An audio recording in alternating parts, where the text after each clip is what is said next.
Thank you for tuning into our seller interview series. Up today, we've got an Adsense business for sale in the entertainment niche. Created in September of 2013, this business makes $2,393 per month in net profit, and the listing number for the business is 46475. We do these interviews to give potential buyers more information about both the seller and the businesses they're looking to purchase. We hope these insights are helpful for you in making a buying decision. We've got the seller with us today to go through the business and cover everything from niche selection to traffic and monetization. Jason, thank you for coming on here today. How are you doing? Doing well. Thank you for having me, Jake. It's my pleasure. I'm excited to discuss this business with you, but before we dive into the questions that I have, I'd like to take a minute and run through a little quick summary of the business.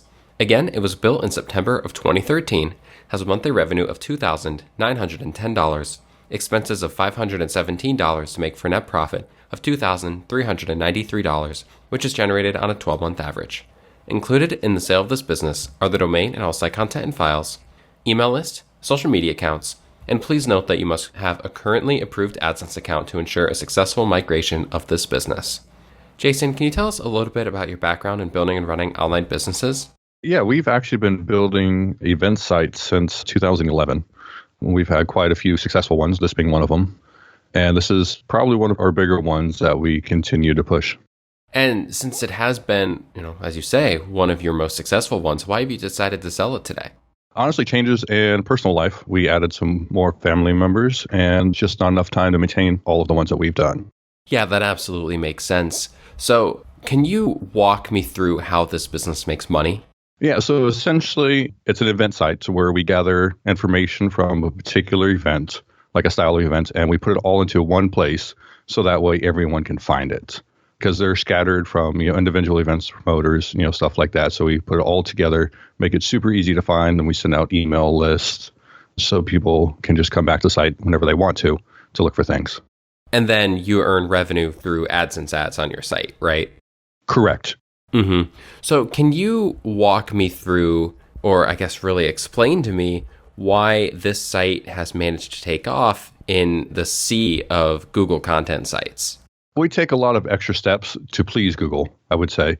We put a lot of things, we've done a lot of SEO work on it, and including microdata, keeping it maintained. The biggest thing is that we stay on top of our content and we make sure that everything is, accurate. So that way there is no problems.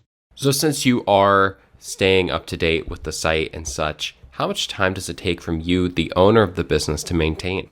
Well, it really varies. It is a seasonal business. So I would say average between me and a personal assistant, it takes 20 hours a week to do. And what is done in those 20 hours? It is just answering emails, maybe checking our Facebook messages, and we go through, we have an entire admin section of the sites dedicated to helping us add new stuff in. So we go through and we cycle through and add new information in as it becomes available. You mean information relating to the type of events you post schedules for, right? Correct. Mm-hmm.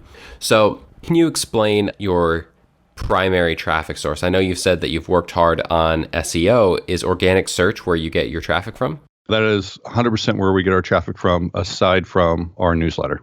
So you send out a newsletter. How often do you send emails out? Emails go out about once a week for that, and those are all subscribers that have subscribed to it via our website. So they already know what's going to be on our website and what they're going to be giving. We don't solicit them or anything. It is just pure organic subscribers.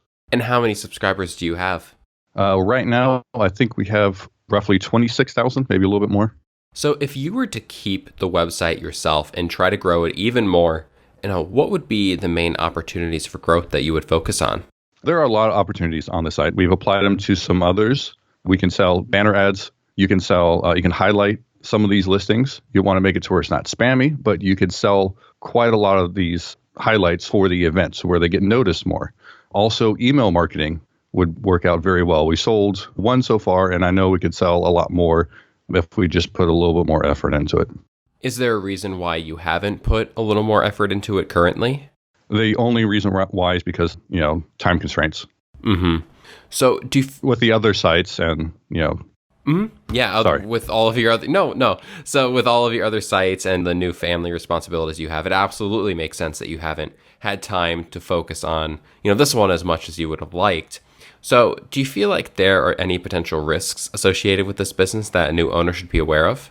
The only risk I would say is just to be sure to keep up on the content, answer any questions, answer any emails. It's really simple just to stay on top of. And if you do that, you really minimize the risk. How often does the content need to be updated then? I would say consistently, if you just, do the emails and you're looking through new things every quarter, go through the entire list of all the websites we have on here. It's pretty easy, but you have to do it, consistently. You can't just, let it go for like a year and expect it to be okay. Mm-hmm. Would you commit to a non-compete? Absolutely. How much support are you willing to offer a new owner during the transition period? Transition just to show them around how everything works, maybe a couple days to help them enter things in. Because once you start getting used to entering things in, it's actually really easy. It's just getting over that initial hurdle and learning it. Would you be open to negotiating on something like an earnout where potentially a percentage of the proceeds from the sale would be paid out in the coming months rather than all of it up at front? Probably not.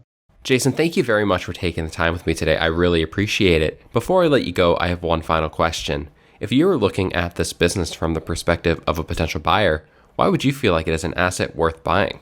Because of the potential scaling for it. There's a lot more that can be done with it. There's a lot more that can be added to it and made into really an empire or a monopoly in this market.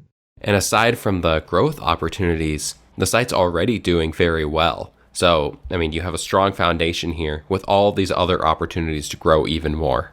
Yes. Thank you very much for taking the time with me today, Jason. I really appreciate it. Thank you for having me, Jake. If you are watching this on YouTube, subscribe to our channel, and if you want more information, the link will be below the video that will take you to this marketplace listing. If you are watching this on the listing page and want more information, become a depositor today. When you make the deposit, one of our business advisors will be in contact with you, and you'll be given everything you need to review this business. Have a great day.